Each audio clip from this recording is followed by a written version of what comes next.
Hello friend, welcome to Study by Online. Today I am going to discuss about national income of India. সুতরাং বন্ধুরা আজকে আমি ভারতের জাতীয় আয়ের ব্যাপারে বলবো। তো শুরুতেই আমি একটা কথা বলে রাখি যে আমার এখন অফলাইন ক্লাসগুলো বন্ধ আছে। তো 2020 সালের WBCS মেনকে কেন্দ্র করে ইকোনমিক্স এবং পলিটি সাবজেক্টের গোটাগুটি সিলেবাস কমপ্লিট করব। এর মধ্যে স্পেশালি ইকোনমিক্সটা খুব যত্ন সহকারে পড়ানো হবে। তো সুতরাং আজকে শুরু করা যাক, আজকে জাতীয় আয়ের যে ক্লাসটা সেটা শুরু করা যাক। তো ভারতের প্রথম যে জাতীয় আয় অর্থাৎ পার ক্যাপিটা ইনকাম সেটা এস্টিমেট করেছিল লিখে আচ্ছা নোট ডাউন করে নাও, আমি যা যা বলছি সব নোট ডাউন করে নাও, ঠিক আছে। ভারতের যে জাতীয় আয় সেটা প্রথম এস্টিমেট করেছিল দাদাভাই নৌরোজি।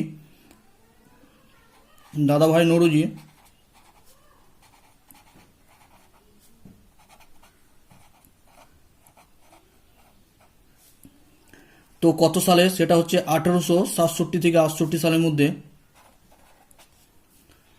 তো তিনি ব্রিটিশ আমলে তিনি ছিল ভারতের একজন রাজনীতিবিদ এবং ইকোনমিস্ট। তিনি ভারতের প্রথম পার ক্যাপিটা ইনকাম এস্টিমেট করে। তার বিখ্যাত বই বারবার পরীক্ষায় আসে, বইটা হচ্ছে poverty and earn British rule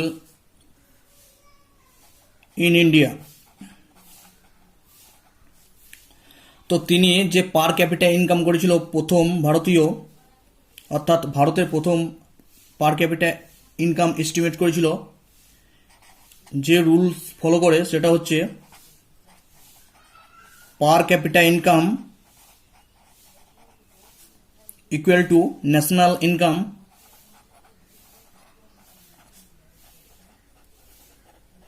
national ইনকামকে টোটাল পপুলেশন দিয়ে ভাগ করে দিয়েছিল।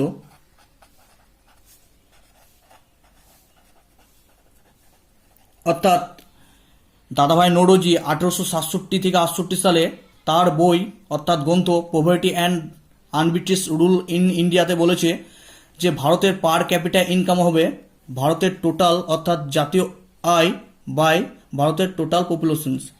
ওকে, তো তখন সেই টাইমে ভারতের পার ক্যাপিটা ইনকাম ছিল তৎকালীন যুগে পার ক্যাপিটা ইনকাম ছিল 20 টাকা অর্থাৎ 20 রুপিয়া। তো বোঝা গেল বন্ধুরা। তো ভারতের যে প্রথম ন্যাশনাল ইনকাম সেটা এস্টিমেট করেছিল দাদাভাই নৌরোজি, যিনি ছিলেন একজন রাজনীতিবিদ এবং ইকোনমিস্ট। তিনি 1867 থেকে 68 সালের মধ্যে তার বিখ্যাত বই poverty and un-British rule in India, সেখানে তিনি যে ভারতের পার ক্যাপিটা ইনকাম এস্টিমেট করেছিল সেটার বিবরণ দিয়েছে। ভারতের পার ক্যাপিটা ইনকাম ছিল কত তৎকালীন যুগে? 20 টাকা। কোন সূত্র ফলো করে তিনি পার ক্যাপিটা ইনকাম নির্ণয় করেছিল ভারতের? এই সূত্রটা ফলো করে যে পার capita income equal to national income অর্থাৎ জাতীয় আয়কে টোটাল পপুলেশন দিয়ে ভাগ করে দিয়েই তখন ভারতের পার ক্যাপিটা ইনকাম নির্ণয় করেছিল তৎকালীন অর্থাৎ 1868 সালে ভারতের পার ক্যাপিটা ইনকাম ছিল 20 টাকা। ক্লিয়ার? ওকে। দাদাভাই নৌরোজি যে পার ক্যাপিটা ইনকাম অর্থাৎ ভারতের জাতীয় আয় এস্টিমেট করেছিল সেটা সম্পূর্ণ নন সায়েন্টিফিক মেথডে, এটাও লিখে রাখো। তিনি এস্টিমেট করেছিল ভারতের পার ক্যাপিটা ইনকাম, সেটা কি পদ্ধতিতে? সেটা পদ্ধতি হচ্ছে পার ক্যাপিটা ইনকাম সমান national income by total population. এটা ছিল পুরোপুরি নন সায়েন্টিফিক মেথড। তাহলে সায়েন্টিফিক মেথডে প্রথম যে জাতীয় আয় সেটা নির্ণয় করেছিল কে, সেটাও একটু লিখে নাও। সেটা নির্ণয় করেছিল সায়েন্টিফিক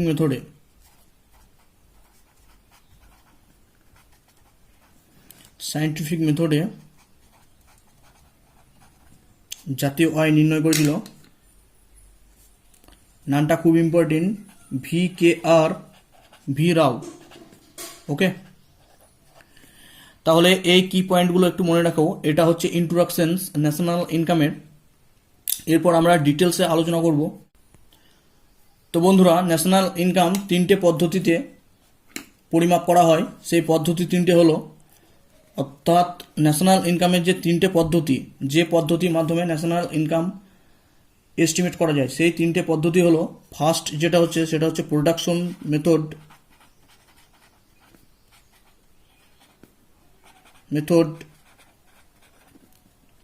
সেকেন্ড পদ্ধতি সেটা হচ্ছে ইনকাম মেথড।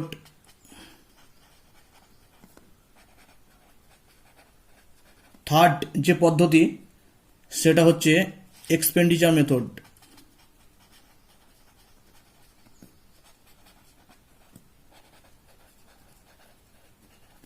ওকে বন্ধুরা, বোঝা গেল? তাহলে এই তিনটে মেথডের মাধ্যমে ভারতের জাতীয় আয় নির্ণয় করা যায়। ওকে, তো তিনটে পদ্ধতি মনে রেখো। একটা হচ্ছে প্রোডাকশন পদ্ধতি বা উৎপাদন পদ্ধতি, 2 নম্বর হচ্ছে ইনকাম পদ্ধতি বা আয় পদ্ধতি, এবং 3 নম্বর হচ্ছে এক্সপেন্ডিচার মেথড, অর্থাৎ এটা হচ্ছে ব্যয় পদ্ধতি।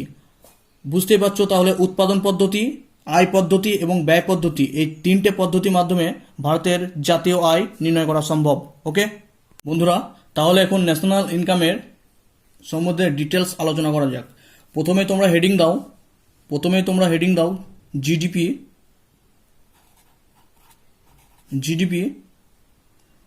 And GNP. Okay, GDP and GNP. আচ্ছা, জিডিপি মানে হচ্ছে গ্রস ডোমেস্টিক প্রোডাক্ট।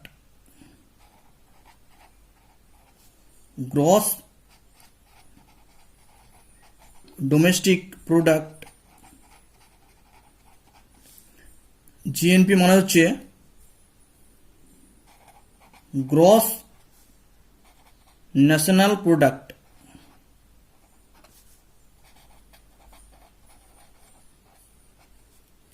ওকে, তো জিডিপি ফুল ফর্ম হচ্ছে গ্রস ডোমেস্টিক প্রোডাক্ট এবং জিএনপি হচ্ছে গ্রস ন্যাশনাল প্রোডাক্ট। ফার্স্টলি আমি জিডিপির ব্যাপারে বলবো। জিডিপি হচ্ছে রাষ্ট্রের সীমার মধ্যে ইনকাম, অর্থাৎ সেটা রাষ্ট্রের লোক হতে পারে বা রাষ্ট্রের বাইরের লোক হতে পারে।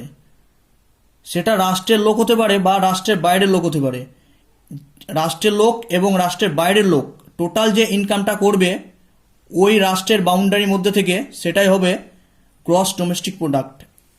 অর্থাৎ এটা যদি একটা রাষ্ট্র হয়, রাষ্ট্রের বাউন্ডারি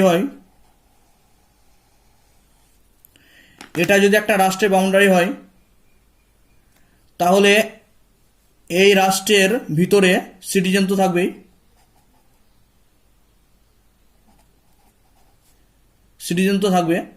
ওই সিটিজেনদের ইনকাম রাষ্ট্রের সিটিজেনদের ইনকাম প্লাস রাষ্ট্রের মধ্যে বিভিন্ন দেশের মানুষ ব্যবসা বাণিজ্য করতে আসে, জব করতে আসে, তাদের ইনকাম, অর্থাৎ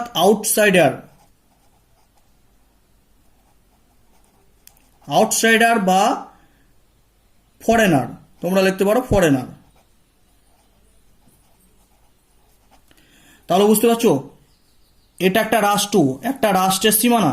ওকে, রাষ্ট্রের সীমানা, তার মধ্যে রাষ্ট্রের সিটিজেনদের ইনকাম প্লাস আউটসাইডার অর্থাৎ রাষ্ট্রের বাইরে বিদেশে অর্থাৎ ফরেনারদের ইনকাম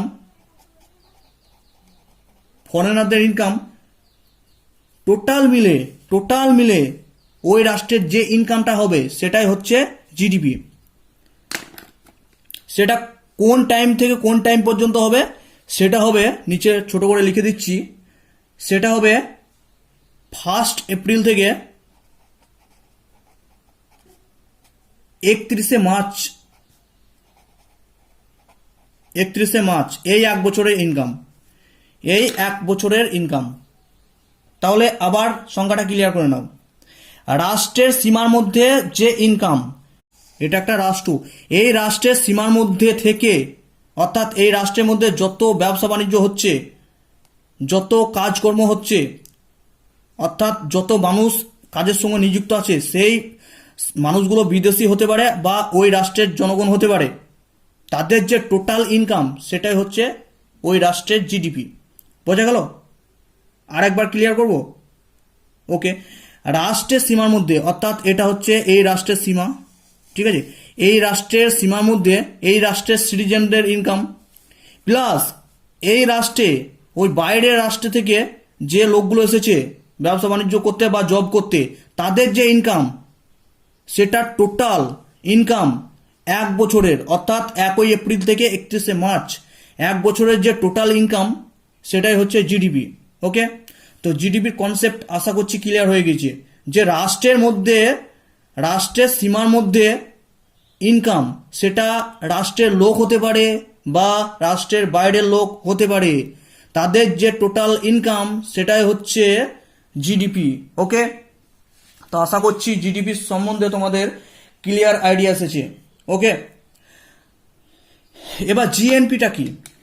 জিএনপিটা হচ্ছে জাতীয় ইনকাম, জিএনপিটা হচ্ছে মোট জাতীয় ইনকাম। ওকে, মোট জাতীয় ইনকাম। বাংলা লিখছি না, কেননা ডাব্লিউবিসিএস এ মেনে বাংলার কোনো স্কোপ নেই, এখনো পর্যন্ত মেনের যে কোয়েশ্চেন হয় সেগুলো সবই ইংলিশে হয়, তার জন্য বাংলা লিখছি না। ওকে, তো যে গ্রস ন্যাশনাল প্রোডাক্ট, ওটা আবার কি? আচ্ছা, একটা কথা তোমরা লিখে নিতে পারো জিডিপির নিচে। তো জিডিপিটা কি হলো? জিডিপিটা হলো গ্রস ডোমেস্টিক প্রোডাক্টটা হলো কি হলো সেটা? আমি ভারতের সাপেক্ষে যদি করি, ইন্ডিয়ার সাপেক্ষে যদি করি জিডিপি, ইন্ডিয়ার সাপেক্ষে যদি জিডিপি করি, জিডিপি নির্ণয় করে ইন্ডিয়ার, তাহলে ইন্ডিয়ানদের ইনকাম, ইন্ডিয়ানদের ইনকাম, ঠিক আছে, ইন্ডিয়ানদের ইনকাম, অর্থাৎ যারা ভারতে আছে যেসব ইন্ডিয়ান, তাদের ইনকাম প্লাস ফরেনারদের ইনকাম, ফরেনারদের ইনকাম, ঠিক আছে, ইন্ডিয়ানদের ইনকাম প্লাস ফরেনারদের ইনকাম, এটা হচ্ছে জিডিপি ইনকাম। মানে কি? যেসব ইন্ডিয়ানরা ভারতে আছে তাদের ইনকাম প্লাস যেসব ফরেনাররা, অর্থাৎ বিদেশ থেকে এসেছে যারা খাটতে বা জব করতে বা ব্যবসা বাণিজ্য করতে, তাদের যে ইনকাম, সেটা জিডিপির মধ্যে ইনক্লুড হবে। অর্থাৎ যে বাউন্ডারি, অর্থাৎ সীমাটা, সীমাটা খুবই কেয়ারফুলি মনে রাখবে, যে ওই রাষ্ট্রের সীমার মধ্যে ওই রাষ্ট্রের সিটিজেনের ইনকাম, ওই রাষ্ট্রের সীমার মধ্যে ওই রাষ্ট্রের সিটিজেনের ইনকাম প্লাস বাইরের রাষ্ট্র থেকে যারা খাটতে এসেছে বা জবের জন্য এসেছে বা ব্যবসা বাণিজ্য করে ইনকাম করছে, তাদের ইনকাম 1 এপ্রিল থেকে 31 মার্চ পর্যন্ত যে টোটাল ইনকামটা হচ্ছে এক বছরে, সেটাই হচ্ছে ওই দেশের জিডিপি। ওকে, জিডিপির সম্বন্ধে আশা করি ক্লিয়ারিটি এসেছে। এবার জিএনপিটা বোঝো। জিএনপিটা কি? জিএনপিটা হচ্ছে ইন্ডিয়ার লোক, আমি ভারতের সাপেক্ষে যদি জিএনপি হিসাব করি, তাহলে ইন্ডিয়ার লোক, ইন্ডিয়ার লোকের টোটাল যে ইনকাম, সেটা বিদেশে হতে পারে আবার দেশে হতে পারে।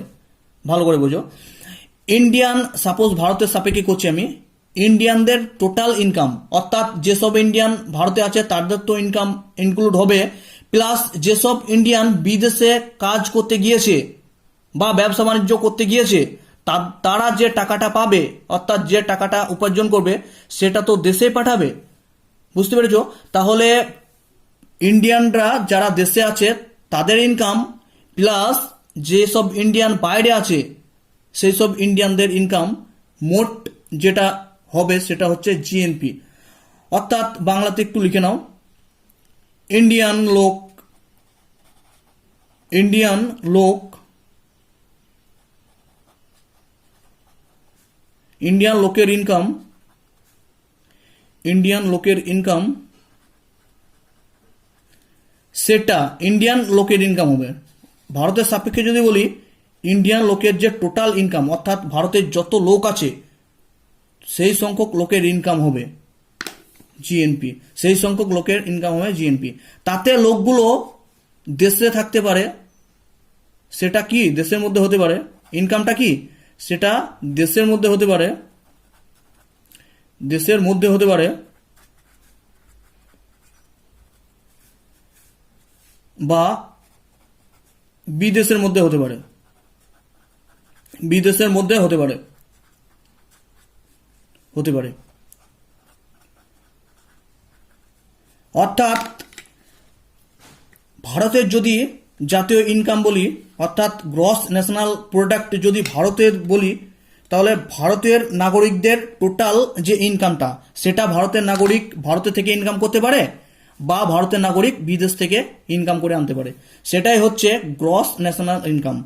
অর্থাৎ জিডিপি এবং জিএনপির মধ্যে তফাৎ, যেটা মেন তফাৎ, সেটা হলো যে জিডিপির মধ্যে একটা বাউন্ডারি উল্লেখ করে দেওয়া আছে।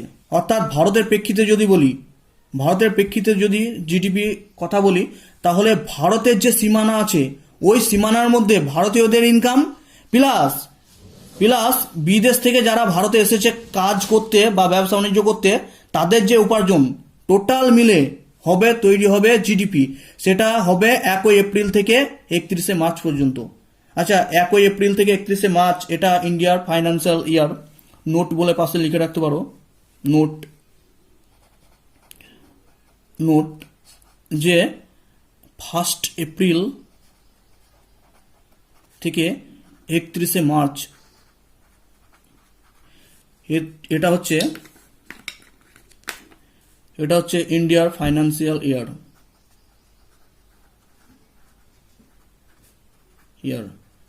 ওকে, ক্লিয়ার। এবার আমি যেটা করব, জিডিপি এবং জিএনপির মধ্যে তফাৎ বা সম্পর্ক নির্ণয় করব। ঠিক আছে, তাহলে আরো বেশি ক্লিয়ারিটি এসে যাবে। তাহলে জিডিপি এবং জিএনপির মধ্যে রিলেশনস, হেডিং দাও, relation between GDP and GNP. আচ্ছা, বলে রাখি, ইকোনমিক্স প্রথমে একটু স্টাফ লাগলেও পরবর্তীতে যখন বুঝতে পারবে তখন ব্যাপারটা আরও খুব সহজ হয়ে যাবে। ওকে, তাহলে দেখো জিডিপি এবং জিএনপির মধ্যে তফাৎ। তো প্রথমে যদি আমি বলি জিএনপি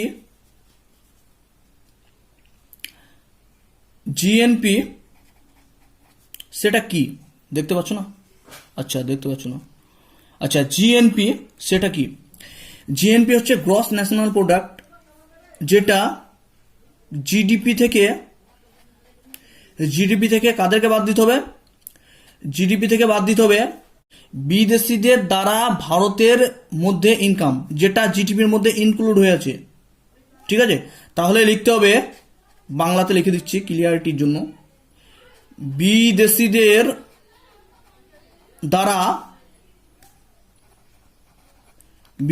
দ্বারা ভারতের মধ্যে ইনকাম।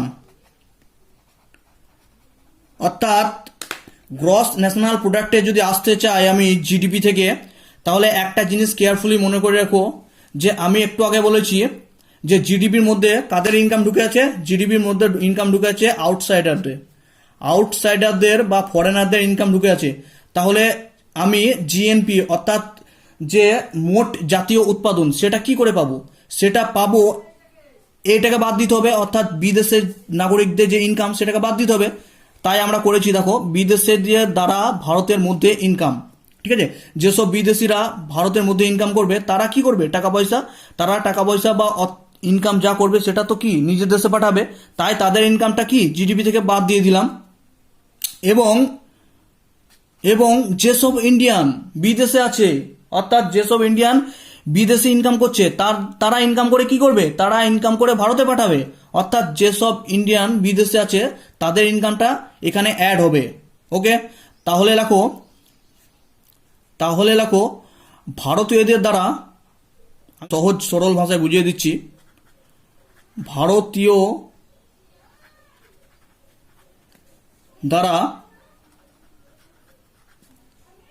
ভারতীয়দের দ্বারা বিদেশের মধ্যে ইনকাম। ওকে বন্ধু, তাহলে একটা জিনিস ফলো করে দেখো, জিডিপি এবং জিএনপির মধ্যে যে রিলেশনস যেটা আমরা করছি এখন, খুব ইম্পর্টেন্ট, সেটা হচ্ছে যে গ্রস ন্যাশনাল প্রোডাক্ট, অর্থাৎ মোট জাতীয় উৎপাদন কি করে পাবো? গ্রস ডোমেস্টিক প্রোডাক্ট থেকে, অর্থাৎ অভ্যন্তরীণ উৎপাদন থেকে। তো অভ্যন্তরীণ উৎপাদন থেকে, অর্থাৎ জিডিপি থেকে কি বাদ দিতে হবে? যে ফরেনারদের ইনকাম সেটা বাদ দিতে হবে। আর কি ইনক্লুড করতে হবে, যেহেতু জাতীয় ইনকাম বলেছে, কি ইনক্লুড করতে হবে, যে যেসব ভারতীয়রা বিদেশে ইনকাম করছে তাদের ইনকামটা ইনক্লুড করতে হবে। ওকে, ক্লিয়ার হয়েছে? আশা করছি ক্লিয়ার হয়েছে। ক্লিয়ারিটি যদি না হয় ভিডিওটা বারবার রিক্যাপ করে দেখতে থাকো, একবার দেখো, দুবার দেখো, তিনবার দেখো, যতক্ষণ না ক্লিয়ার পাচ্ছ, ক্লিয়ার আইডিয়া হচ্ছে, ততক্ষণ ভিডিওটা দেখো। অর্থাৎ ঠিক আছে? তো একটা জিনিস লক্ষ্য করে দেখো, আমি যদি এটা নাম দিই এ, এটা নাম দিই এ এবং এটা নাম দিই বি, তাহলে ব্যাপারটা কি হলো, আমি এটার নাম দিলাম এ, অর্থাৎ বিদেশিদের দ্বারা ভারতের মধ্যে ইনকাম সেটার নাম দিলাম এ, এবং ভারতীয়দের দ্বারা বিদেশে যে ইনকাম সেটার নাম দিলাম বি।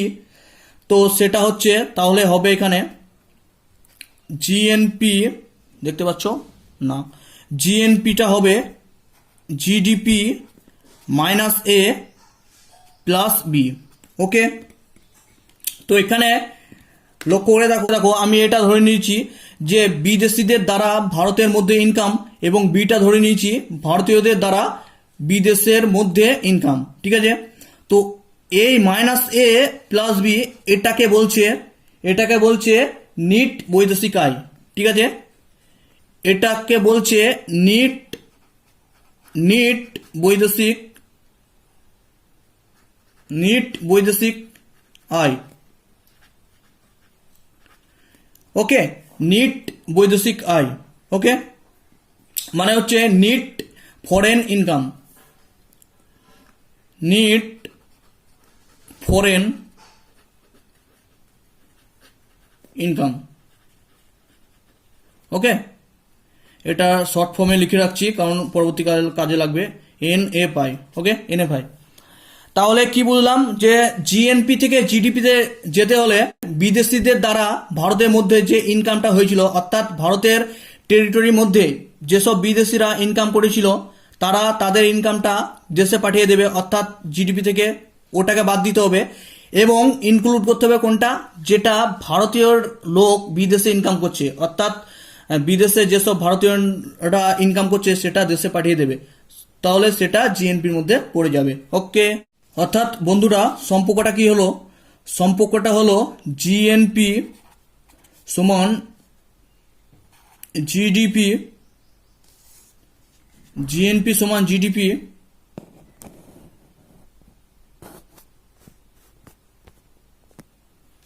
হ্যাঁ, তো বন্ধুরা সম্পর্কটা কি হলো, জিএনপি সমান GDP plus net foreign income. Okay, অর্থাৎ জিএনপি সমান জিডিপি প্লাস এনএফআই। ওকে, তো এটা হচ্ছে জিডিপির সঙ্গে জিএনপির সম্পর্ক। ওকে, তো এখানে একটা জিনিস লক্ষ্য করে দেখো, জিডিপি অপেক্ষা জিএনপি বড় বা ছোট হতে পারে। নোট বলে লিখে নাও, নোট, যে জিডিপি অপেক্ষা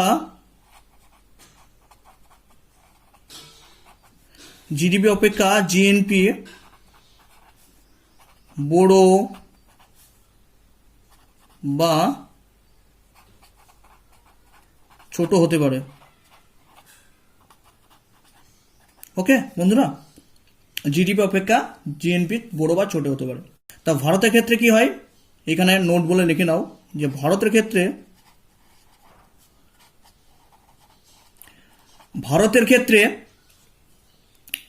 ক্ষেত্রে যে নেট ফরেন ইনকাম অর্থাৎ এনএফআই অল টাইম কি থাকে, অল টাইম নেগেটিভ থাকে।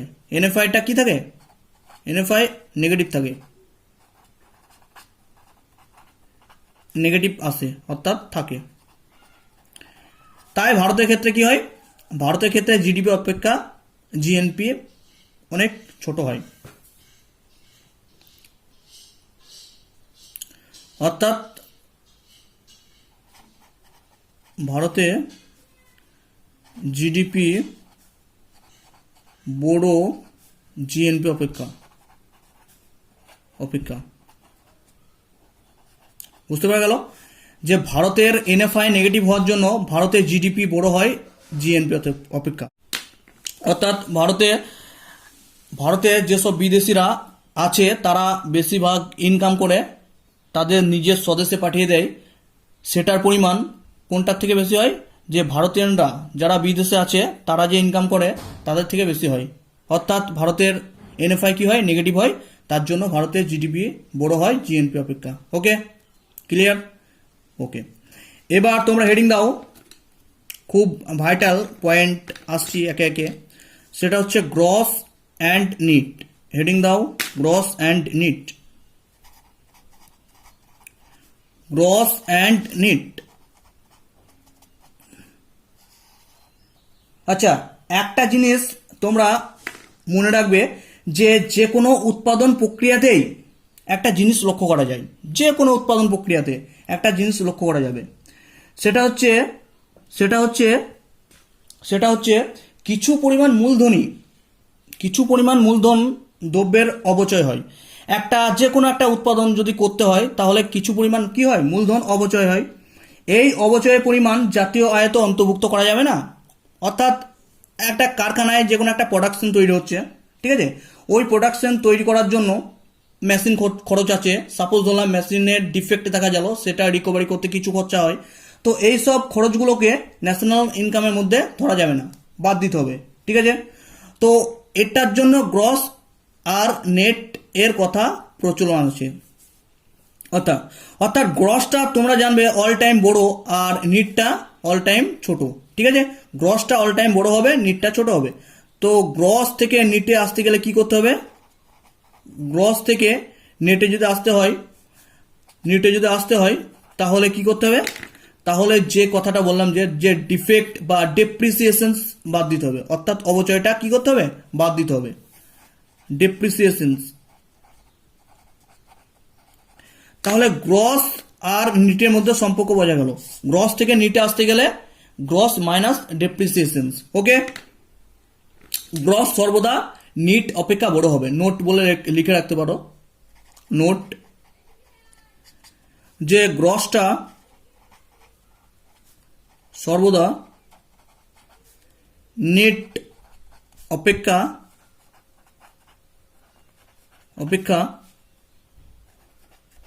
বড় হয়। ওকে, এরপর তোমরা পরবর্তী পয়েন্টে হেডিং দাও মার্কেট প্রাইস এবং ফ্যাক্টর প্রাইস। ওকে,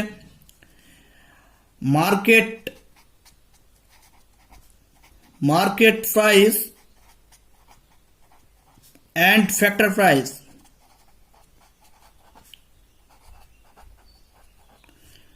তো মার্কেট প্রাইস এবং ফ্যাক্টর প্রাইসের সম্বন্ধে আমি প্রথমেই ইন্ট্রোডাকশন দিয়ে দিই। মার্কেট প্রাইসটা কি এবং ফ্যাক্টর প্রাইসটাই বা কি, ঠিক আছে। মার্কেট প্রাইস বা এমআরটা হচ্ছে কোনো বস্তুকে যে মূল্যে মার্কেটে বেচা হয়, ঠিক আছে। নোটের আকারে লিখে রাখতে পারো তোমাদের সুবিধার্থে। কোনো বস্তুকে যে মূল্যে মার্কেটে বেচা হয় তাকে বলা হয় মার্কেট প্রাইস। এবং ফ্যাক্টর প্রাইসটা কি? তাহলে ফ্যাক্টর প্রাইস কোনো বস্তুকে যে মূল্যে ফ্যাক্টরিতে বানানো হয়, অর্থাৎ কোনো বস্তুকে বানানোর জন্য ফ্যাক্টরিতে যে মূল্যটা খরচ হয় সেটাকেই বলা হচ্ছে ফ্যাক্টর প্রাইস। ওকে, তাহলে তোমাদের সুবিধার্থে একটু নোটের আকারে লিখে রাখতে পারো যে মার্কেট প্রাইসটা হচ্ছে, দেখো, কোনো বস্তুকে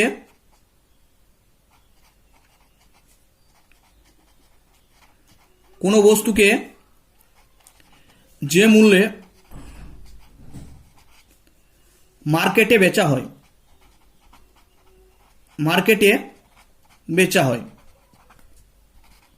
সেটাই হচ্ছে ওই বস্তুটির মার্কেট প্রাইস বা এমআর। ওকে, তাহলে কোনো বস্তুকে যে মূল্যে মার্কেটে বেচা হয় সেটাই হচ্ছে ওই বস্তুটির মার্কেট প্রাইস বা এমআর, ঠিক আছে। এবং কোনো বস্তুকে যে মূল্যে ফ্যাক্টরিতে বানানো হয়, এটাও লিখে নেবো। কোনো বস্তুকে যে মূল্যে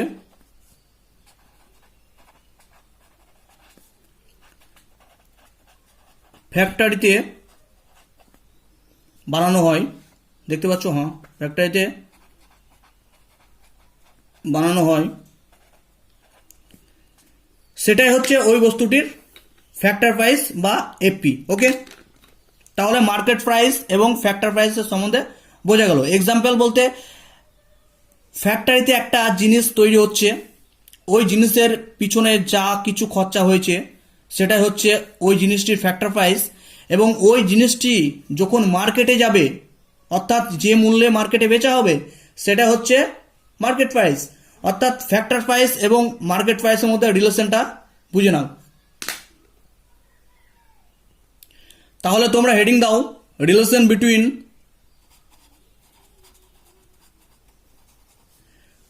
বিটুইন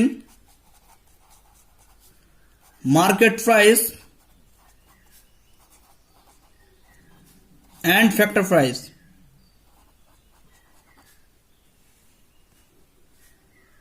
Factor price. ওকে, তাহলে মার্কেট প্রাইস এবং ফ্যাক্টর প্রাইসের মধ্যে সম্পর্ক কি? সম্পর্কটা হচ্ছে একটা ফ্যাক্টরিতে একটা প্রোডাক্ট উৎপন্ন হলো, তো ফ্যাক্টরিতে একটা প্রোডাক্টকে উৎপাদন করার জন্য যত যাবতীয় খরচা হয়েছে সেটাকে ওই বস্তুটির ফ্যাক্টর প্রাইস বলা হয়। ফ্যাক্টর প্রাইস বলা হয়। তো একটা বস্তু উৎপাদন হয়ে গেল, ঠিক আছে, তো একটা ফ্যাক্টর প্রাইসে বস্তুটি উৎপাদন হয়ে গেল, ওই ফ্যাক্টর প্রাইসের সঙ্গে ওই বস্তুটিতে ইনডাইরেক্ট ট্যাক্স যোগ হবে। ইনডাইরেক্ট ট্যাক্স কি হবে? অ্যাড হবে। তো ফ্যাক্টর প্রাইসের সঙ্গে একটা ট্যাক্স অ্যাড হবে, সেটা হচ্ছে ইনডাইরেক্ট ট্যাক্স, এবং গভর্নমেন্ট বললো ওই বস্তুটির ওপর কিছু সাবসিডি দিতে হবে। তাহলে কি সাবসিডি মানে কি? ওই বস্তুটি থেকে কিছু টাকা বাদ দিতে হবে, মার্কেটে যাওয়ার আগে ওই বস্তুটি থেকে একটা মূল্য বাদ দিতে হবে, অর্থাৎ সাবসিডি দিতে হবে, সাবসিডি বা ছাড় দিতে হবে।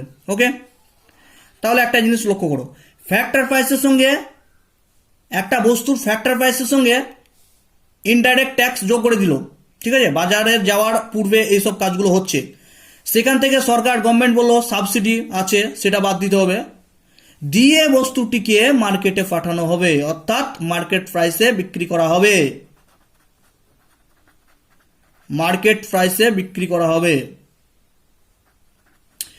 অর্থাৎ ফ্যাক্টর প্রাইস, এখানে লক্ষ্য করো, ফ্যাক্টর প্রাইস এবং মার্কেট প্রাইসের মধ্যে সম্পর্ক হচ্ছে ফ্যাক্টর প্রাইসের সঙ্গে ইনডাইরেক্ট ট্যাক্স যোগ হবে এবং সাবসিডি বাদ যাবে, দিয়ে কি সে পরিণত হবে? দিয়ে পরিণত হবে মার্কেট প্রাইসে।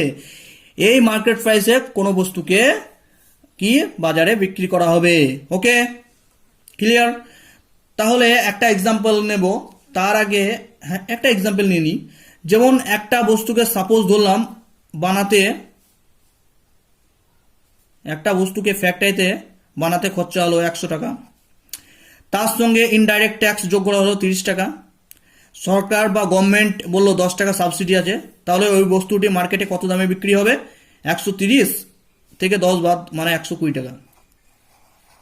অর্থাৎ কোনো বস্তুর ফ্যাক্টর প্রাইস যদি 100 টাকা হয়, সেই বস্তুটির মার্কেট প্রাইস 120 টাকা হলো এখানে। ওকে, তাহলে একটা জিনিস লক্ষ্য করে দেখো যে ফ্যাক্টর প্রাইসটা মার্কেট প্রাইসের অপেক্ষা কি হয়? সর্বদা ছোট হয়। ওকে, আর একটা জিনিস যেটা ভাইটাল জিনিস, সেটা হচ্ছে এই ইনডাইরেক্ট ট্যাক্স, এই প্লাসটাও নিতে হবে, এই ইনডাইরেক্ট ট্যাক্স আর সাবসিডি এই দুটো মিশে যে টার্মটা তৈরি করে সেটা হচ্ছে নেট ইনডাইরেক্ট ট্যাক্স। এটা 2020 সালে পিএলইতে এসেছিল, যারা করেছো ভালো, অনেকে ভুল করেছে।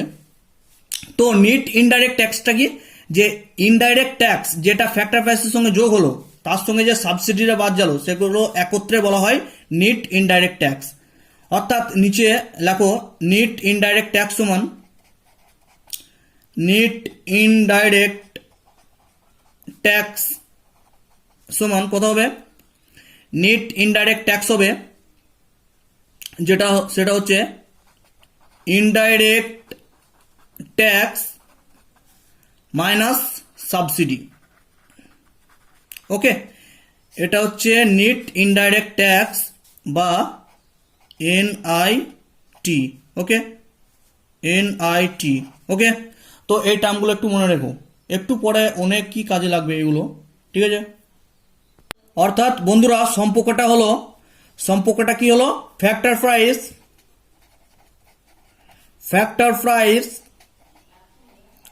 প্রাইস প্লাস NIT অর্থাৎ নেট ইনডাইরেক্ট ট্যাক্স সমান হবে মার্কেট প্রাইস,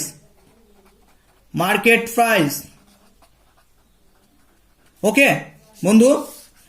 তাহলে ফ্যাক্টর প্রাইসের সঙ্গে NIT অর্থাৎ নেট ইনডাইরেক্ট ট্যাক্স যোগ হলেই মার্কেট প্রাইস হবে, ওকে। এরপর একটা জিনিস লক্ষ্য করো এরপর যে জিডিপি থেকে আমরা যদি জিএনপিতে যাই, অর্থাৎ বন্ধুরা জিডিপি থেকে যদি আমি জিএনপিতে যাই, জিডিপি থেকে অর্থাৎ গ্রস ডোমেস্টিক প্রোডাক্ট থেকে যদি আমি গ্রস ন্যাশনাল প্রোডাক্টে যাই, তাহলে NFI অর্থাৎ নেট ফরেন ইনকাম অ্যাড হবে। এবং জিএনপি থেকে আমরা যদি জিডিপিতে যাই সেক্ষেত্রে কি হবে দেখো, জিএনপি থেকে জিডিপি যদি যাই সেখানে নেট ফরেন ইনকামটা কি নেগেটিভ হবে, ওকে। আগে আমরা কনসেপ্টটা ক্লিয়ার করেছি, জিডিপি থেকে জিএনপিতে যেতে হলে নেট ফরেন ইনকামটা অ্যাড করতে হবে এবং জিএনপি থেকে জিডিপিতে যেতে হলে নেট ফরেন ইনকামটা মাইনাস করতে হবে, ওকে। তাহলে সম্পর্কটা একটু ডান দিকে লিখে দিই, যে সম্পর্কটা আমরা করেছি আগে, যে জিএনপি সমান হচ্ছে জিডিপি প্লাস NFI, ওকে, এটা হচ্ছে সম্পর্ক। এবং মার্কেট প্রাইস, এটা 1 নম্বর সম্পর্ক শিখেছি প্রথমে। 2 নম্বর সম্পর্ক আমরা কি শিখেছি, যে মার্কেট প্রাইস। তো বন্ধুরা মার্কেট প্রাইস থেকে যদি আমরা ফ্যাক্টর প্রাইসে যাই,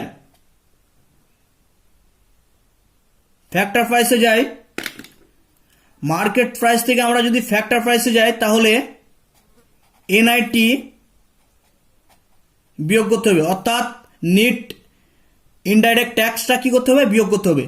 এবং এই ফ্যাক্টর প্রাইস থেকে যদি আমরা মার্কেট প্রাইসে যাই তাহলে NIT কি করতে হবে, অ্যাড করতে হবে। অর্থাৎ ফ্যাক্টর প্রাইসের সঙ্গে নেট ইনডাইরেক্ট ট্যাক্স অ্যাড করলেই মার্কেট প্রাইস পাওয়া যায়। পাশে ব্র্যাকেটে লিখে রাখো সম্পর্কটা কি ছিল, সম্পর্কটা যে মার্কেট প্রাইস একটু আগে বের করলাম, মার্কেট প্রাইস সমান factor price plus net indirect tax, okay. তাহলে সম্পর্কটা বোঝা গেল। তাহলে এটা ছিল আমাদের 2 নম্বর সম্পর্ক, ঠিক আছে। আর 3 নম্বর একটা ছোট করে সম্পর্ক শিখেছিলাম একটু আগে, সেটা হচ্ছে যে নিট আর গ্রসের মধ্যে, কিসের মধ্যে, গ্রসের মধ্যে। অর্থাৎ নিট থেকে যদি গ্রসে যায় তাহলে ডেপ্রিসিয়েশন কি হবে, অ্যাড হবে। এবং গ্রস থেকে যদি আমি নিটে যাই তাহলে এখানে ডেপ্রিসিয়েশন মাইনাস হবে, ওকে। সম্পর্কটা কি ছিল একটু সাইডে লিখে দিচ্ছি। 3 নম্বর যে সম্পর্কটা ছিল সেটা হচ্ছে গ্রস মাইনাস ডেপ্রিসিয়েশন সমান ছিল নেট। অর্থাৎ বন্ধুরা গ্রস থেকে ডেপ্রিসিয়েশন যদি বাদ দিয়ে দেওয়া হয় তাহলে নেট পেয়ে যাব। এই 3টে আমরা আজকে ইন ডিটেলস শিখলাম, ঠিক আছে, এই 3টে সম্পর্কের ব্যাপারে। এবার আরও কিছু সম্পর্ক শিখে নেব, তারপর আমরা এই চ্যাপ্টারটা ক্লোজ করব। তো বন্ধুরা যদি কারো বুঝতে অসুবিধা হচ্ছে যদি হয় তাহলে আমি সাজেস্ট করব তাদেরকে ভিডিওটি বারবার দেখতে থাকো। অর্থাৎ ইকোনমিক যারা নতুন শিখছো তারা একবারে আশা করছি ভিডিওটা বুঝতে পারবে না, তার জন্য রিপিটেশন করে 2-3 বার দেখো। 2-3 বার দেখার পর আশা রাখছি যে সম্পূর্ণ ক্লিয়ার হয়ে যাবে, তারপরে আর কনফিউজে কোনো কথাই আসে না, ওকে। তো বন্ধুরা এবার আমি কয়েকটি সম্পর্ক নিয়ে আলোচনা করি। বা অপারেশন নিয়ে আলোচনা করি তাহলে ব্যাপারগুলো ক্লিয়ারিটি এসে যাবে।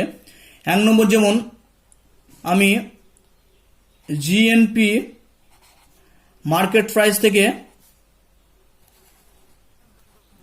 আমি এনএনপি মার্কেট প্রাইসে যাব, অর্থাৎ এই সম্পর্কগুলো নির্ণয় করার জন্য এটা তো বুঝতে পারছো গ্রস ন্যাশনাল প্রোডাক্ট, এটা বুঝতে পারছো নিট ন্যাশনাল প্রোডাক্ট, আর এটা মার্কেট প্রাইসে আছে, এটাও মার্কেট প্রাইসে আছে। প্রথম যে কাজটা হবে সম্পর্কগুলো নির্ণয় করার জন্য, দেখবে এটা কিসে আছে, এটা মার্কেট প্রাইসে আছে, এটাও মার্কেট প্রাইসে আছে, তাহলে কোনো হেরফের করতে হবে না। যদি এটা মার্কেট প্রাইসে থাকতো, এটা ফ্যাক্টর প্রাইসে থাকতো, তাহলে হেরফের করতে হতো। তো এটা প্রথমে দেখবে, এটা যদি একই থাকে কোনো রকম পরিবর্তন হবে না। তারপর যেটা দেখবে সেটা হচ্ছে প্রথম যে গ্রস না নিট, ঠিক আছে, গ্রস থেকে নিটে এক ধরনের হবে, আবার নিট থেকে গ্রসে এক ধরনের হবে। আচ্ছা, আমরা গ্রস থেকে নিটে যাব, তাহলে গ্রস থেকে নিটে যেতে হলে কি করতে হয় মনে আছে তো? সূত্রটা সাইডে লিখে দিচ্ছি। তো গ্রস থেকে নিটে যেতে হলে কি করতে হয়? মাইনাস ডেপ্রিসিয়েশন হয়, মাইনাস কি হয়? ডেপ্রিসিয়েশন। অর্থাৎ বোঝা গেল গ্রস থেকে নিটে যেতে হলে আমাদের মাইনাস ডেপ্রিসিয়েশন হবে, অর্থাৎ ডেপ্রিসিয়েশনটাকে গ্রস থেকে বাদ দিলেই নিটে পরিণত হবে। এখানে দেখো গ্রস আছে, এখানে নিট আছে, তাহলে এখানে কি হবে? Minus depreciation. ওকে, বোঝা গেল? ক্লিয়ার? তাহলে এই সম্পর্ক থেকে এই সম্পর্কে যেতে হলে মাইনাস ডেপ্রিসিয়েশন করতে হবে। ওকে, 2 নম্বরটা দেখো, সাপোজ ধরলাম জিএনপি মার্কেট প্রাইসে আছে, সেখান থেকে পরিবর্তন করে আমাকে যেতে হবে জিডিপি মার্কেট প্রাইসে। দেখো এখানে যেতে হবে জিএনপি থেকে জিডিপিতে, তাহলে সম্পর্কটা প্রথমে লিখে নিই, ডান দিকে ক্লিয়ার হয়ে যাবে। জিডিপি এবং জিএনপির মধ্যে সম্পর্ক কি ছিল? জিএনপি সমান ছিল কি?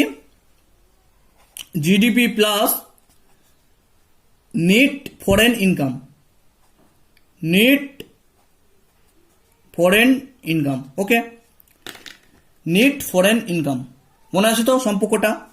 তাহলে এখানে এসে এবার এখানে প্রথম জিনিসটা দেখলাম, এখানেও এমপি আছে, এখানেও মার্কেট প্রাইস আছে, এখানেও মার্কেট প্রাইস, এখানেও মার্কেট প্রাইস, তাহলে এখানেও জি আছে, এখানেও গ্রস আছে। কি করতে হবে? এই এন এফ আই অর্থাৎ নেট ফরেন ইনকাম, সেটাকে কি করতে হবে? নেগেটিভ করতে হবে, সেটাকে বাদ দিতে হবে, এন এফ আই। তাহলে গ্রস ন্যাশনাল প্রোডাক্ট থেকে এনএফআই বাদ দিলেই গ্রস ডোমেস্টিক প্রোডাক্ট উৎপন্ন হবে মার্কেট প্রাইসে। ওকে, কনসেপ্ট ক্লিয়ার হলো? এগুলো কিছুই না, শুধু ম্যাথমেটিক্সের খেলা, আর কিছু না। কনসেপ্ট যা বোঝার আগে বুঝেছি। ওকে, সেভাবে আমি যদি আর একটা কথা বলি, আর একটা এক্সাম্পলের কথা যদি বলি, এগুলো হচ্ছে কি? এগুলো হচ্ছে কনসেপ্ট ক্লিয়ার হচ্ছে, মাইন্ড পরিষ্কার হচ্ছে। একবারে আবার বলছি, একবারে যদি বোঝা না যায় তাহলে রিপিটেশন করে বারবার দেখতে থাকো, আশা রাখছি সমস্ত কিছু ক্লিয়ার হয়ে যাবে। আর একবার যদি ক্লিয়ার হয়ে যায় তাহলে আশা রাখছি কোনোদিন আর ভুলবে না। ঠিক আছে, সমস্তটাই WBCS মেনকে টার্গেট করে করা হচ্ছে ভিডিওগুলো। ঠিক আছে, তো দেখতে থাকো। এরপর সিরিজ ওয়াইজ ইকোনমিক্স সিলেবাসটা কমপ্লিট করা হবে এই চ্যানেলে। ঠিক আছে, তো তারপরে পরবর্তী এক্সাম্পলে আমি যদি যাই, যে জিডিপি মার্কেট প্রাইস থেকে আমি যাব এনএনপি ফ্যাক্টর প্রাইসে। ঠিক আছে, জিডিপি মার্কেট প্রাইস থেকে এনএনপি ফ্যাক্টর প্রাইসে যাব। তো আমি প্রথমে বলেছিলাম যে মার্কেট প্রাইস আর ফ্যাক্টর প্রাইস এটা প্রথমে ক্লিয়ার করতে হবে, অর্থাৎ এটা জিডিপিটা মার্কেট প্রাইসে আছে না ফ্যাক্টর প্রাইসে আছে ওটা দেখে নিতে হবে। তো প্রথমে এখানে দেখো এটা আছে মার্কেট প্রাইসে আর এটা আছে ফ্যাক্টর প্রাইসে। তাহলে আমরা মার্কেট প্রাইস থেকে ফ্যাক্টর প্রাইসে যেতে হলে কি আগেই শিখেছি, সূত্রটা ডান দিকে লিখে রাখি। এটা বারবার লিখে দিচ্ছি কারণ তোমাদের এখন নতুন শিখেছো, মনে নাও থাকতে পারে, তাই বারে বারে লিখে করছি। ঠিক আছে, তো ফ্যাক্টর প্রাইসটা কত? ফ্যাক্টর প্রাইসের সঙ্গে কি যোগ করেছিলাম আমরা? ফ্যাক্টর প্রাইসের সঙ্গে আমরা যোগ করেছিলাম যে এনআইটি নিট ইনডাইরেক্ট ট্যাক্স। তাহলে আমি পেয়ে গিয়েছিলাম কি? তাহলে পেয়ে গিয়েছিলাম মার্কেট প্রাইস। অর্থাৎ ফ্যাক্টর প্রাইসের সঙ্গে নিট ইনডাইরেক্ট ট্যাক্স যোগ করলেই মার্কেট প্রাইসে পরিণত হবে। এখানে দেখো, এখানে মার্কেট প্রাইস থেকে ফ্যাক্টর প্রাইসে যেতে হবে, তাহলে মার্কেট প্রাইস থেকে এই নিটকে বিয়োগ করে দিলেই ফ্যাক্টর প্রাইসে পাবো। তাহলে এখানে ফার্স্ট কি হবে, কাজটা হবে এনআইটি, অর্থাৎ অর্থাৎ নিট ইনডাইরেক্ট ট্যাক্স বিয়োগ করতে হবে এখান থেকে। ওকে, এখান থেকে নিট ইনডাইরেক্ট ট্যাক্স বিয়োগ করতে হবে। তারপরে কি আছে দেখো, এটা ঝামেলা মিটে গেল। পরবর্তী ঝামেলা হচ্ছে, এটা আছে গ্রস, এটা আছে নিট। তাহলে গ্রস থেকে নিটে যেতে হলে কি করতে হবে, আগেই বলেছি গ্রস থেকে নিটে যেতে হলে ডেপ্রিসিয়েশন বিয়োগ করতে হবে। এটা দেখো সূত্রটা লেখা আছে এখানে, গ্রস থেকে যদি নিটে যেতে হয় তাহলে কি করতে হবে, ডেপ্রিসিয়েশনটা বিয়োগ করতে হবে। ঠিক আছে, তাই করলাম এখানে। তাহলে দেখো ডেপ্রিসিয়েশন বিয়োগ করলাম। এবার পরবর্তী গল্পটা হচ্ছে, এখানে আছে ডোমেস্টিক, এখানে আছে ন্যাশনাল।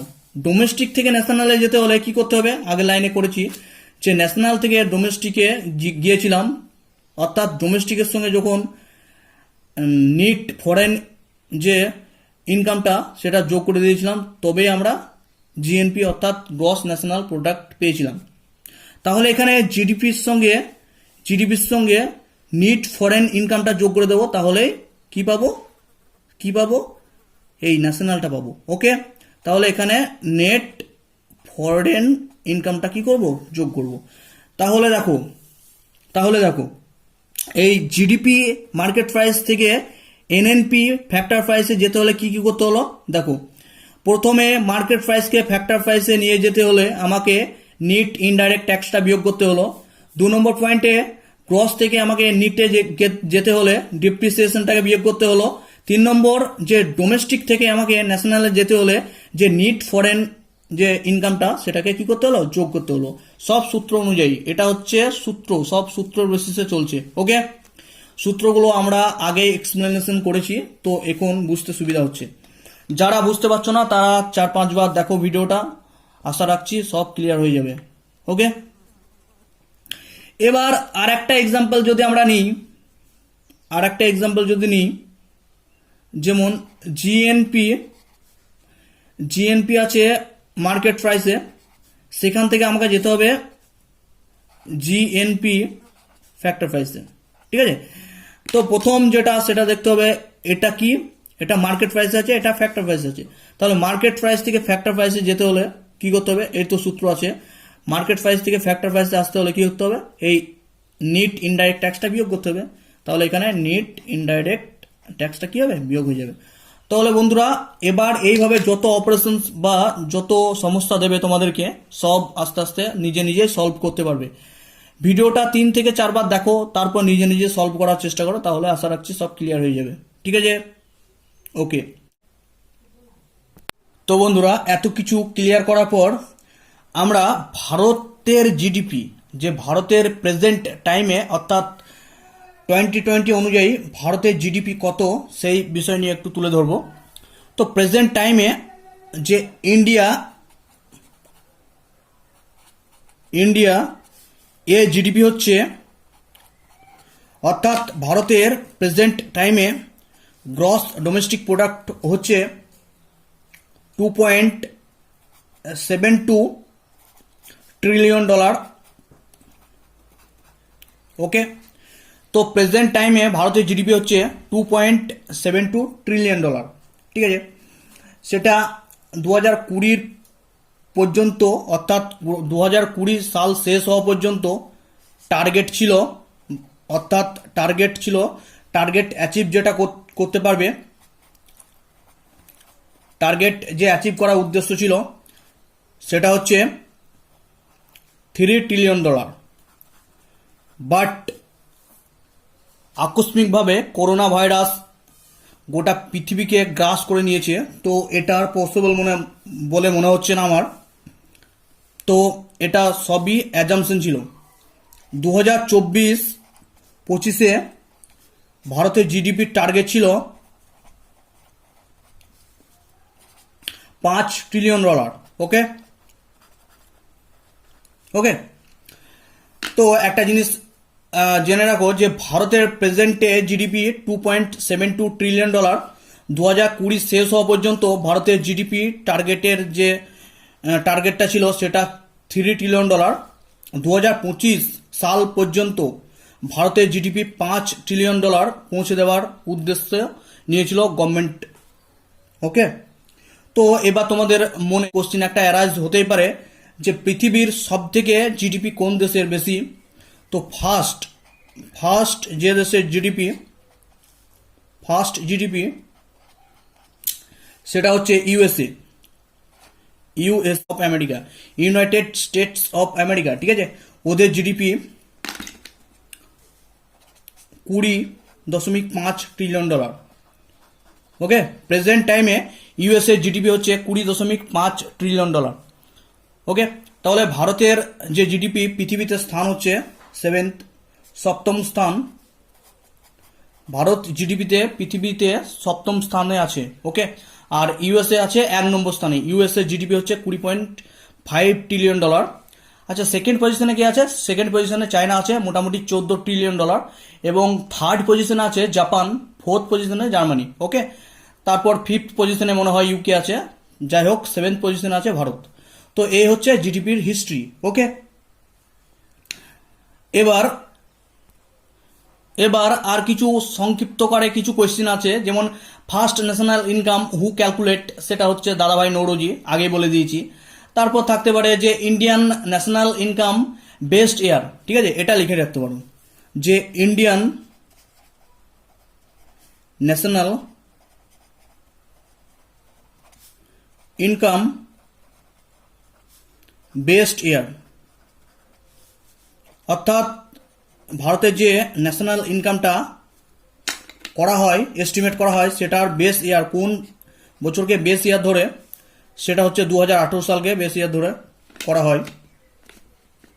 এবং আর একটা কোশ্চিন হতে পারে যে কারা বা কোন সংস্থা ন্যাশনাল ইনকামটাকে কি করে ক্যালকুলেট করে। ঠিক আছে, তোমরা কোশ্চিনটা লিখতে পারো যে এগুলো ইম্পর্টেন্ট কোশ্চিন। এটা WBCS প্রিলিতে আসে, বরাবরই মেনেও আসে, যে হু ইজ রেসপন্সিবল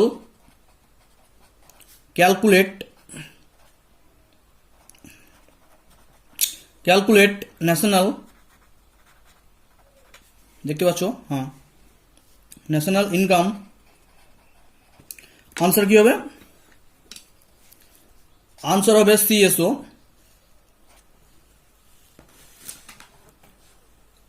আনসার হবে সিএসও, অর্থাৎ সেন্ট্রাল স্ট্যাটিস্টিক্যাল অর্গানাইজেশন। তোমরা ফুল ফর্মটা লিখে নিলে রাখতে পারো যে সেন্ট্রাল স্ট্যাটিস্টিক্যাল অর্গানাইজেশন।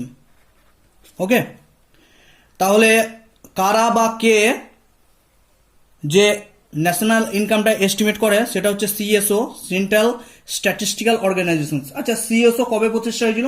সেটা প্রতিষ্ঠা হয়েছিল 1951 সালে। ওকে, মনে রাখবে এটা। আর একটা এমসিকিউ টাইপের কোশ্চিন থাকতে পারে, সেটা হচ্ছে যে আমাদের যে ন্যাশনাল ইনকাম সেটাকে কোন পদ্ধতিতে, অর্থাৎ মার্কেট প্রাইসে না ফ্যাক্টর প্রাইসে এস্টিমেট করা হয়, সেটা হচ্ছে ফ্যাক্টর প্রাইসে। ওকে, সেটা হচ্ছে ফ্যাক্টর প্রাইসে। তাহলে ইন্ডিয়ার যে ন্যাশনাল ইনকাম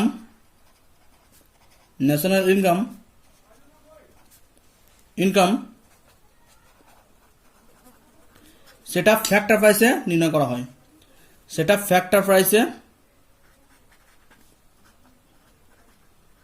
এস্টিমেট করা হয়। ওকে, সেটা ফ্যাক্টর প্রাইসে এস্টিমেট করা হয়। তাহলে ন্যাশনাল ইনকামের যে ব্যাপারে যাবতীয় তথ্য আমি তুলে ধরলাম, আশা করছি সবার ক্লিয়ার হয়ে যাবে। ইকোনমিক্সটা এমনই একটা সাবজেক্ট যেটা ফার্স্ট চান্সে বোঝা খুব দায়, তার জন্য বলছি তোমরা ভিডিওটা রিপিটেশন করে দেখতে থাকো, আশা করছি সবটা ক্লিয়ার হয়ে যাবে। এরপর আমাদের চ্যানেলে প্রায়শই যে ইকোনমিক্সের উপর, অর্থাৎ WBCS 2020কে টার্গেটে রেখে ইকোনমিক্সটা সিলেবাস কমপ্লিট করা হবে, সেই সঙ্গে পলিটিও পড়ানো হবে, অর্থাৎ ইকোনমিক্স এবং পলিটিক্স দুটোই পড়ানো হবে চ্যানেলে। ওকে, তো আশা রাখছি তোমরা সাবস্ক্রাইব করে চ্যানেলের সঙ্গে জুড়ে যাবে তাড়াতাড়ি, কেননা লকডাউনের টাইম, এখন সমস্ত অফলাইন ক্লাস বন্ধ হয়ে আছে। তাই অনলাইনে যদি তোমরা স্টাডি চালিয়ে যেতে পারো তাহলে বেনিফিট পাবে, অনেকটাই বেনিফিট পাবে, প্লাস ইকোনমিক্সটা সহজ হয়ে যাবে। ওকে, তো ধন্যবাদ বন্ধুরা, দেখতে থাকো আমার চ্যানেলের সাথে, তাড়াতাড়ি জুড়ে যাও। ধন্যবাদ।